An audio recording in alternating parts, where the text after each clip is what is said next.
Good morning, students. Now we start with theorem 2. The order of an element of a group is same as that of its inverse. कि कोई भी अगर हम group consider करते हैं तो उसमें एलिमेंट का और उसके इनवर्स का ऑर्डर जो है वो सेम होगा. Let A be an element of a group G. First case when order of A is finite. अगर हम A कोई भी एलिमेंट है G का तो उसका ऑर्डर कुछ भी हो सकता है. तो हम फर्स्ट केस लिया कि ऑर्डर ऑफ A हमारा फाइनाइट है, से n है. Means it can be written as order of A is equal to n.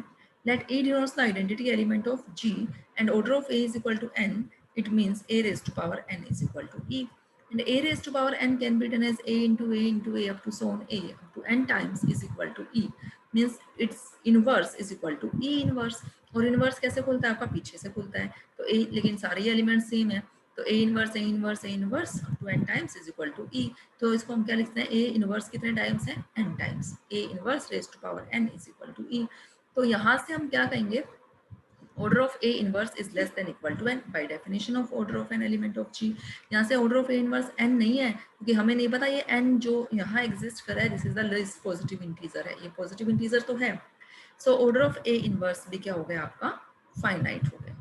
Means अगर A का ऑर्डर फाइनाइट है तो उसके इनवर्स का ऑर्डर भी फाइनाइट होगा. अब हमें क्या दिखाना है? लेकिन दोनों का ऑर्डर भी सेम होना चाहिए.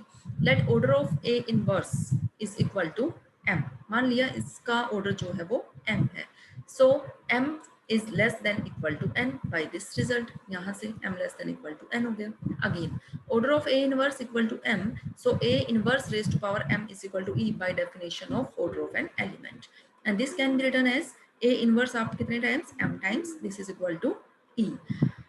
ठीक है. नाउ दिस इम्प्लाइज, अब इसका भी हमने क्या लेना है? Whole inverse is equal to E inverse. और जब इनवर्स लिखोगे तो वो आपका बैक साइड से खुलेगा, सारे एलिमेंट सेम है.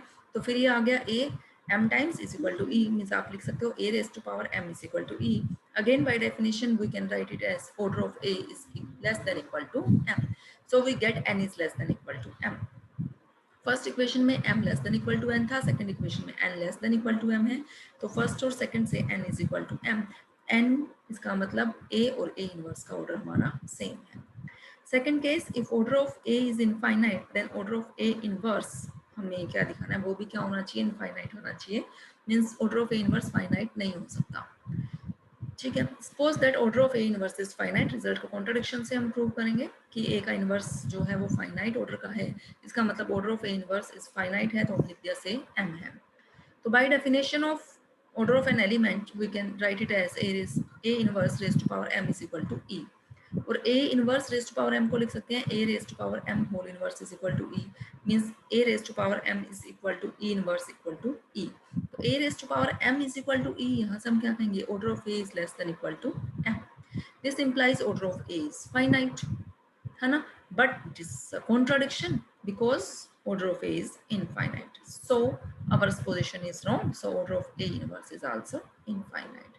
So we conclude that order of an element of a group is same as that of its inverse. Next theorem है, if the element A of a group G is of order n, then a raised to power m is equal to e if and only if n is a divisor of m. क्या कह रहा है?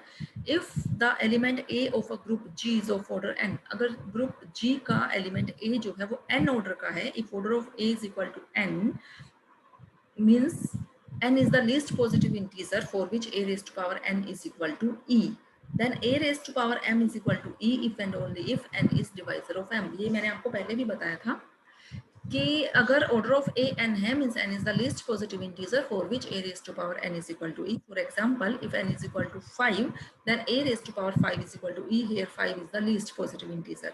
तो 5 के जितने भी multiples होंगे उसके लिए भी आइडेंटिटी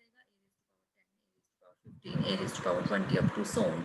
तो जितने भी ये आ रहे हैं 10, 15, 20 ये सारे, ये जो n है मींस जो 5 जो लीस्ट पॉजिटिव इंटीजर था वो क्या था? डिवाइजर है इन सब का. ठीक है. let order of a is equal to n and n is divisor of m. ठीक है. we have to prove a raised to power m is equal to e by given condition order of a is equal to n, so a raised to power n is equal to e. Since n is divisor of m, so there exists an integer q for which m is equal to nq. now a raised to power m can be written as a raised to power nq. this can be written as a raised to power n whole raised to power q. a raised to power n is identity, so it becomes e raised to power q and this is equal to e. तो a raised to power m क्या हो गया आपका e हो गया. Converse, let order of a is equal to n and a raised to power m is equal to e. Now here we have to prove n is divisor of m. Since m and n are integers, so by division algorithm, there exist the integers q and r such that m is equal to nq plus r, where r lying between 0 and n. Now a raised to power n can be written as a raised to power m की value रखो nq plus r.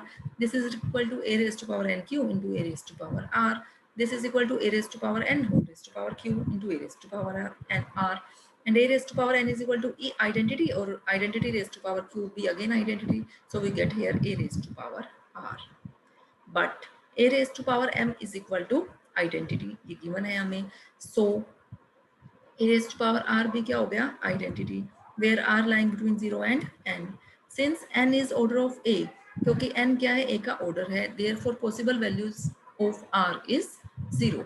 क्योंकि n order of a क्या है आपका n, तो उससे कम के लिए तो रिजल्ट होल्ड करेगा ही नहीं, इसलिए r की पॉसिबल वैल्यू क्या हो सकती है 0 हो सकती है. Therefore m is equal to nq and consequently we can say n is divisor of m. Okay students, बाकी हम